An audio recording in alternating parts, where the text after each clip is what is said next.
Hello, folks. How are you? Happy to have you sit with us. As today we're focusing on Nickocy Phillips, advocate, youth activist, and entrepreneur.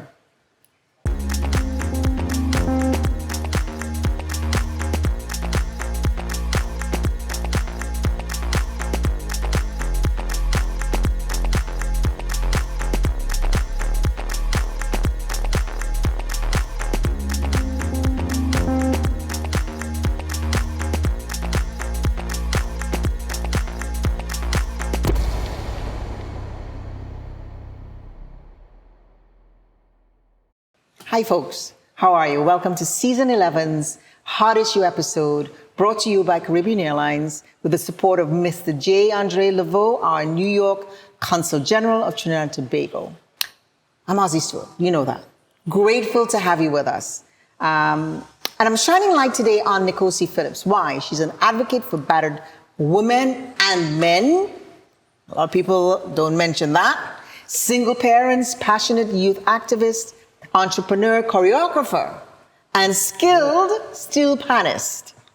So please like, follow, share, drop a comment, and check out our membership page on ITC, the after show, where you find out a little more about Nickocy, and I appreciate that support. All right, so I'm gonna let you know a little bit about Nickocy Phillips. She's, as I said, an advocate and a passionate youth activist and entrepreneur. Grew up in Buccoo Point, Tobago. She pursued an associate degree in applied science in pharmacy at the College of Science, Technology and Applied Arts of Trinidad and Tobago. During her academic journey, she also obtained certifications in communication, micro business, and entrepreneurship from the Youth Training and Employment Partnership Program Limited. Her career in pharmacy started with Tobago Regional Health Authority, but her dedication to youth empowerment, advocating for battered women and men, the marginalized, propelled her to become actively involved in community initiatives. She became a notable dance choreographer and a skilled musician, playing the steel pan. It's still to see that, but it's soon come. Her commitment to youth advocacy led to her election as the youngest youth officer of the Buccoo Village Council. In 2015, Phillips gained national recognition by placing in the top 10 of Trinidad and Tobago's first Youth Prime Minister competition.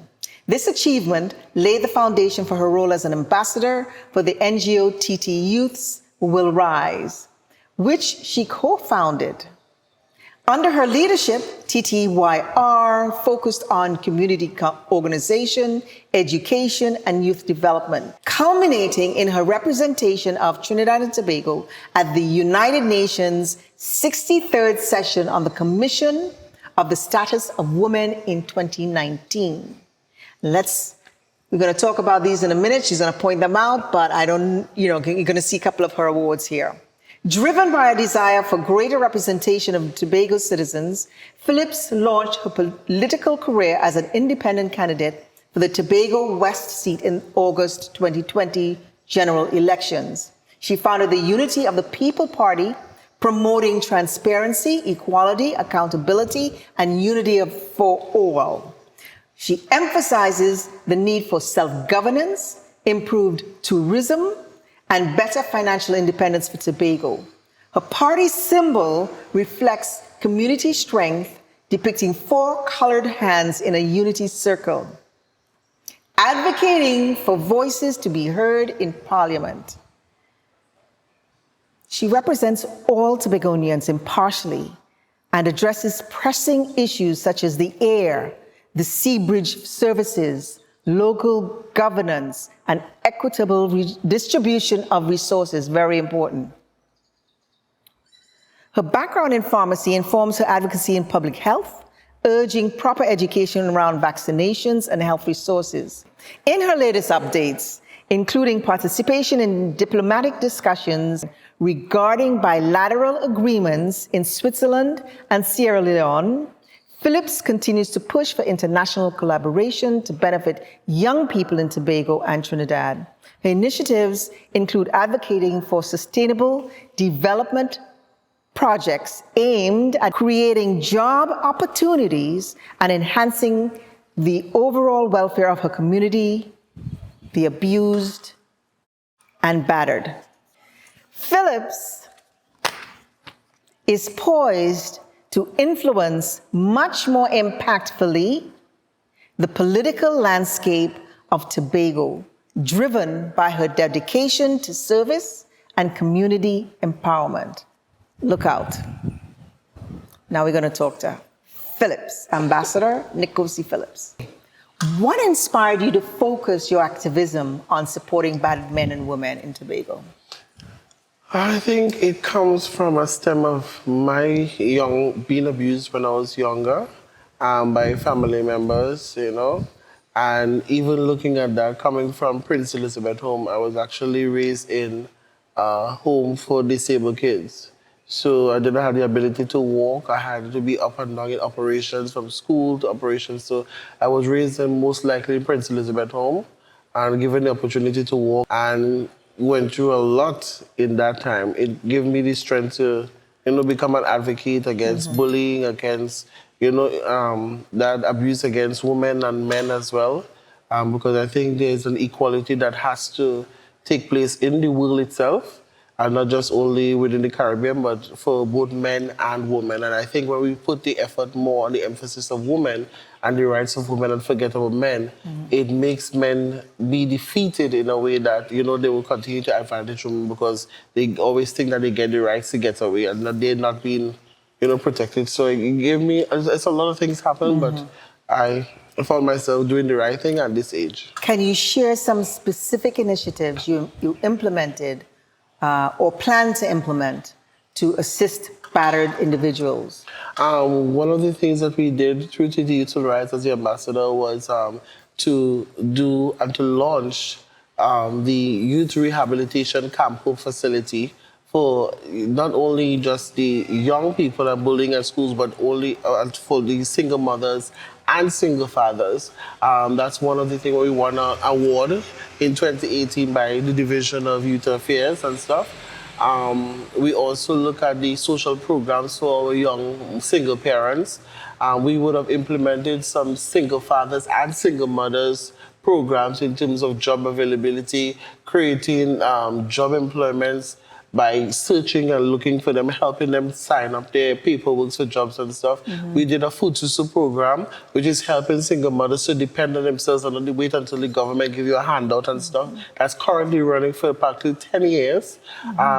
We have the Back to School initiative where we help single mothers with school books and school bags, where we look both internationally and around local businesses to get funding, and, you know, people come on board and get school stuff.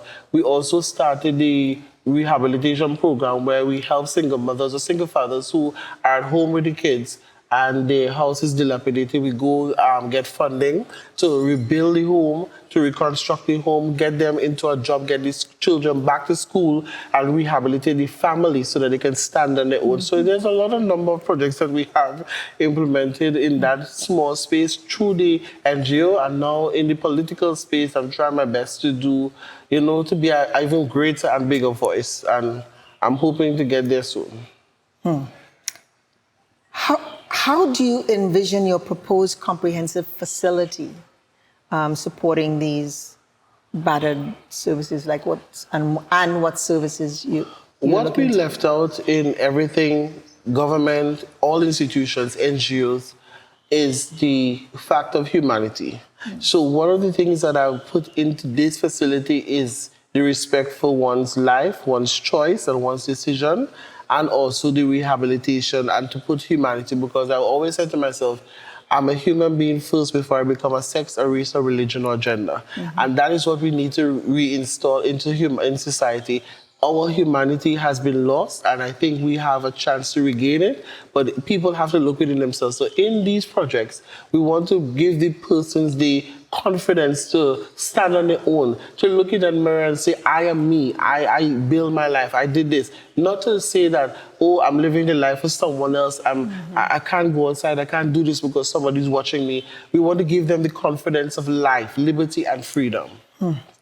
What challenges have you faced in raising awareness about the battered issues? Lack of funding, lack of support, discrimination, discriminatory remarks, gender bias, everything. I think people support you when they can get something, and when they can't get it, they tend to try to bring you down, which isn't really working for me, because honestly, the negative comments is what actually makes me stronger. And people don't know that. The more that they defeat and by coming at me and attacking me, is the more stronger I'm getting, is the more powerful I'm getting, because I'm using the negative and making it into something positive. They say I couldn't walk. They say I wouldn't be able to talk. They say I would amount to nothing. And look at where I am and look at where they are for the negative people who are still making these comments. So for me, it's just a journey.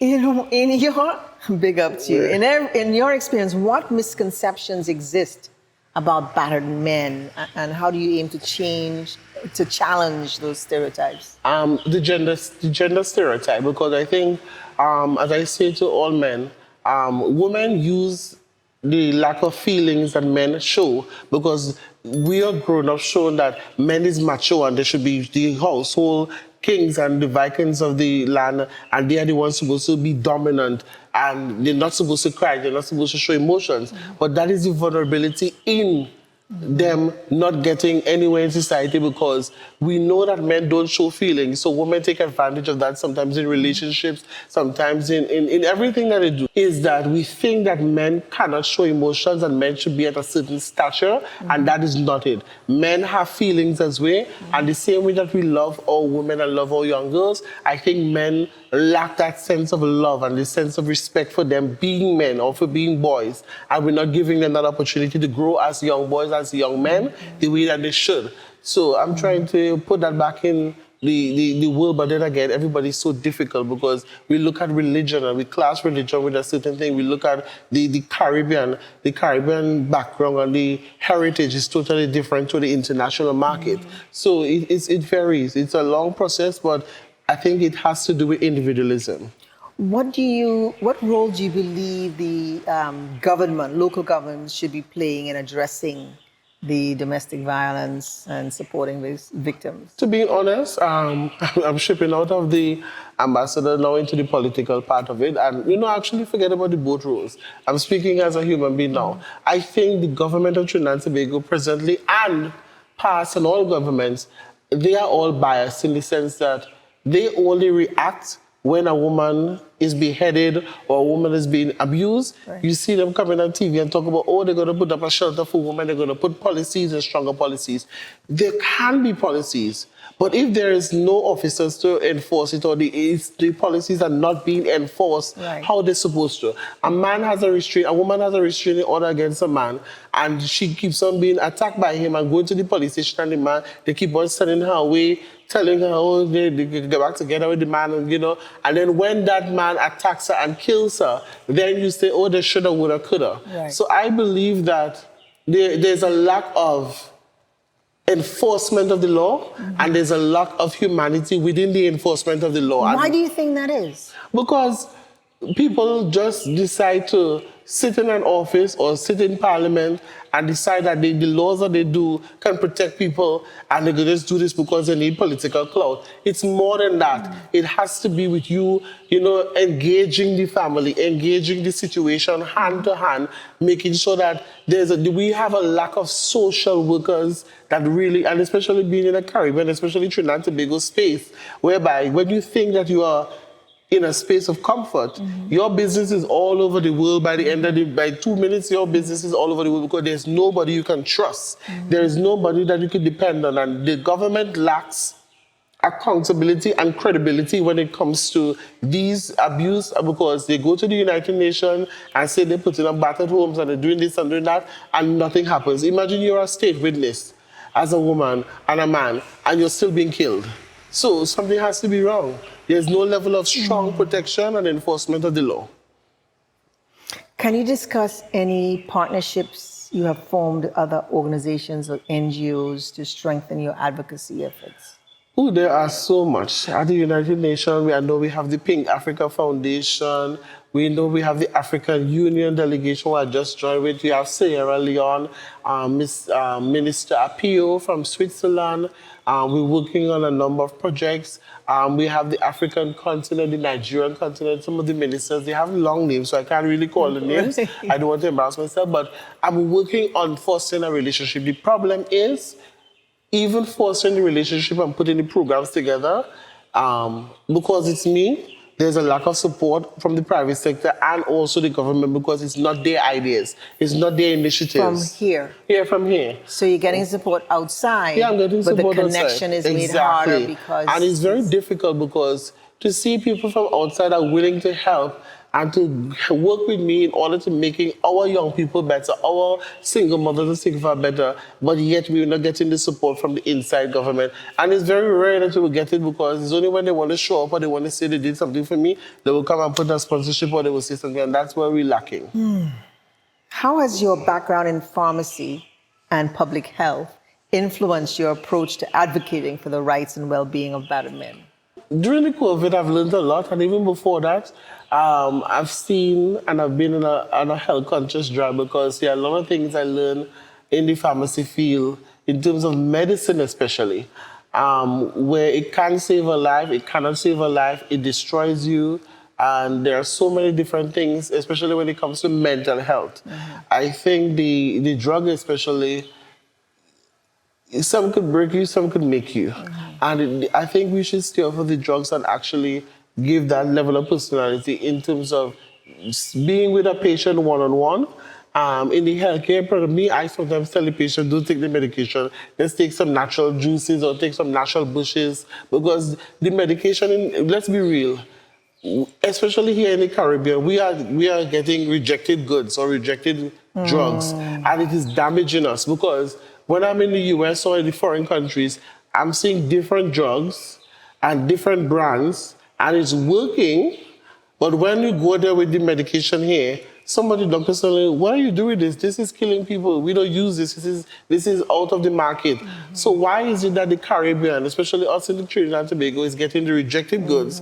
That is why you see, because I'm seeing in America, a woman, 99 years old, she's driving, doing her hair, cooking our own food, but here in our Caribbean culture, we by the age of 60 already, you don't wrinkle, you can't drive, you can't see, and people are dying with cancer, with diabetes and stuff. So what is working there? Why is the drugs that I'm using internationally working, but we are getting rejected goods and we're dying out fast? So for me, being in the medical field, it opened my eyes to see what I need to work on in the healthcare sector anytime I'm being elected into office as the Prime Minister or the Chief Secretary or any elected official, I want to work on the healthcare sector because I think the life of everything, we took an oath to protect the life of all citizens, and we have failed miserably by doing so with the type of medication we're using and the type of health services we're giving to the people. What motivated you to run for TNT's first youth Prime Minister?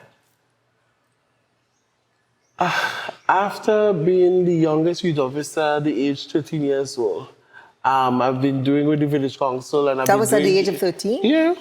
Youngest youth officer at the Village Council, youngest ever youth person in any Village Council.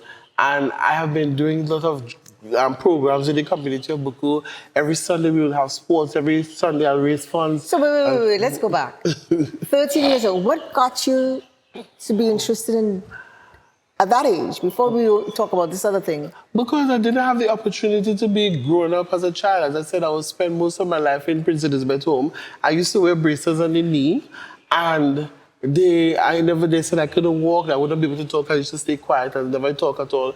And they said I couldn't amount to certain things, so I pushed the limit. I went through the envelope and I keep on pushing, and then we had the goat racing, international goat racing, car racing, which I was a part of, doing the planning and execution, going straight up. And in 2015, as time go by, I started seeing a lot of unaccountability and a lot of things happening. And when I spoke out, I got the hitched. And then since after that, everything went downhill. Same thing with the PAD group in the church. I used to teach music and stuff. I had all the kids around me. So it's like every time I try to do something positive, especially in the Tobago space, and it starts going good and somebody push me aside and bring somebody, everything flops. every single thing. Every project that I've touched and started working and they pushed me aside, we could go back to it now and every single thing has flopped. I was actually the first person who started pan in churches because at the Moravian church, I introduced pan to the Moravian church and we were playing pan all over the place. And we were the first to have that introduction with the young people. We were going all over playing concerts and stuff. And then after that, we even used to play at the Scarborough Hospital. We used to go up to play in the Children's Hospital every Christmas. And that used to be a joy for me at that young, very young age. I think I was in 16, going to 17, we keep on doing it. And then after I finished school, I went to the pharmacy and then changed it. So at 2015, that is when my life actually started, because being rejected by my own people, my own community, I was really down. Trust me, I went through a phase like I wanted to give up. I wanted not to be in here. I don't want to be on the earth. And then this song that I saw, "The Battle Is Not Yours" by Yolanda Adams. I keep on, one night I was inside and I keep on checking on YouTube, keep on popping up with this song. And then every time I hear this song, I was like, where is this song coming from? And then I sat and I listened to this song and I just started bawling out. That song is what actually built me to where I am right now. And even though helping others, I always refer them to that song. I said, just don't listen to this song, the words, the battle is not yours, it's the Lord's. We tend to fight people when they say something, they do something at you. Let's leave it to the Lord. And I always say the battle is yet won when it's fought in the mind. Because when you win that battle in your mind and you play it off, everything happens in thing. I don't want to be taken up. But yeah, it's just that battle, 2015 is where I started off. And I really am glad, because I am glad to be where I am right now. And, you know, despite people treating me negatively and bad and not supportive, I'm still going to continue to fight to push them. And rising. And it's funny, it's called That's why we have Youth Will Rise. Exactly. Can you discuss the impact of your participation at the UN 63rd session on the Commission of the Status of Women? 63rd, 64th, 65th, 66th, 67th, 68th. For the years I've been there, it has impacted a lot, because I'm building the NGO partnership, I'm building the NGO partnership, and not only that, the international partnership. I was invited by King Tani. I was invited by the African Union last October to come and to discuss their policies from the plan from 2025 on youth policies going forward, and also the African nation policies. And when having an invitation like that, that says I have been doing something. I think that was just after I did one speech on the Pink Africa Foundation. And since I did that speech on diabetes and battered women and gender abuse, that was it. Everybody who was in the conference wanted to speak to me. They wanted me to talk at the conference. They wanted me to be a part of it, because I think they sense the sense of humanity and the naturalness in me and the rawness. I'm not fake. I'm not being something that, you know, that I'm trying to be this tighty person. I'm just down to earth and stuff. And my hair, because my hair was long too as well, because everybody liked my hair. But otherwise, I think the impact would have started a lot, and it's continued growing, because what I'm trying to do is to build this relationship, not with just the presidents, the prime ministers, but the countries. Whenever I'm elected into office, that relationship for international partnership will actually trickle down into my work and whatever position I'm positioned in prime minister, it could be chief sec, it could be a minister of this, minister of tourism. I can call and say, listen, King Tani, I need you to come with the African delegation. Let's bring a partnership together with culture, or a group of what your young people do right now. In some of the countries like Slovakia, I think it's Slovakia or Slovenia, I'm having conversation with them. I met one of the vice presidents here, she's not president, I think. And we're having conversation of dialoguing of how some of the health students could come there to do health and bring it. So what I'm trying to do with this international partnership is to build a bond. So whenever I'm getting into the step of elected into office, the relationship is there. Already, so it wouldn't be hard for me now for people to know who I am, or to come and say, okay, they have to learn who this person is now. No, the relationship is there from the beginning. How often do you go to the UN now? Every single year. Twice or once? I think sometimes 3 times, because once there's a conference and I'm invited, I attend. So last year was like 5, 6 times. Wow. Then this year when I've got to the 9th of March, I'll be there at the CSW 69. Right. And then after that, they have some little workshops and stuff during the whole year. So then I have elections, general elections here. So I now have to juggle between the elections. We have 2 elections in the year, actually. Wow. The Tobago House of Assembly election and the general election, which is the one right around the corner for Prime Minister. So I don't want to really look at Prime Minister, but you know, once being elected into office and I'm giving that opportunity to serve, I will serve. And then I have THA elections. I'm juggling everything right now. So you have all of these things going on, and then you have to go to the UN. How are you funded? I'm funding myself. I'm doing my own fundraisers. Sometimes I ask the ministry. It's very rare. Sometimes like maybe when I go, they will come and give me the funding after the fact, but I still have to get it. But it's, I mean, just maybe once or twice I've been sponsored. Once, I think once or maybe by them. But the rest of the years. How many years now did you do this? Is 2019, 20, 20, 24, 25. It's 6 years, maybe once. Yeah. Okay. The rest is like I have friends who support me. They will give me money to buy tickets. I have my friend up there in America. She will allow me to stay by her for a week. I'll go take her next week to spend by a hotel, or I'll go in Baltimore to spend somewhere and then come back to the conference. It's hard, but the sacrifice is worth it. Exactly, yes. The sacrifice and the mission is worth it. And then last year I took my first contingent of 10 people. We went to the UN. They actually saw what I'm doing. So now they're passionate. Now we even have a group going this year, and we're going back again. So they're even passionate to see what I'm doing and to be a part of what I'm doing right now. So at least, you know, the people just have to listen to me, but they can have other persons and witnesses seeing the work that I'm doing and see what can be done for our country. So the last question on this segment would be, how do you plan to maintain transparency and accountability in your political career? Because that is a serious issue. That's something that you're fighting right now. Yeah, I am trying my best because I don't have support from the media houses here. What I use right now is socially TikTok and Facebook to make all my videos, to speak out on all the issues as much as I can, because I give valid reasons and valid solutions to problems in this country.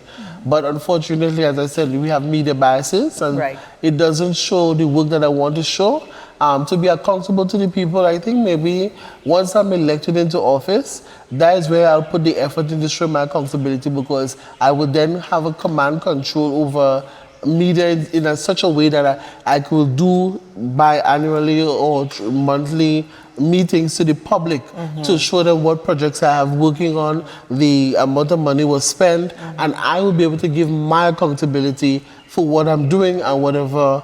So on TikTok, where can you be found? What's the handle? Unity of the People TT, and you can also find me on Political Leader N Phillips on Facebook, on Instagram, on TikTok, everything as well. Or Unity of the People TT on Facebook as well. Unity of the So People. I use social media actually to get it out, because, as I said, there's so much bias going on in the media right now. So. So, guys, Nickocy Phillips, you heard some of the things that she's doing, or the many things that she's involved in. We're going to speak to her on ITC, which is Inside the Call, the next segment. So thank you for being with us. Thank you, Ms. Phillips, for being with us and sharing and opening and letting us know the beginnings, which many people don't know. You know, they know you from your political and whatnot. They don't know from the hardships before, which we'll get into a little bit. Thank you to Cheese, the OTC team, Caribbean Airlines, J. Andre Laveau, our Consul General, New York City. Thank you all. And please like, follow, shares, comment, all that wonderful stuff. And as I always say, when you're on your beat, stay on the sunny side of the street. Safely, be health conscious, kind to one another, and don't forget to give thanks for the little, those are the important parts, the little and big gifts as we strive through this beautiful life. Now, catch us on the next conversation with Ms. Nickocy Phillips, Ambassador, and more on ITC. See you there.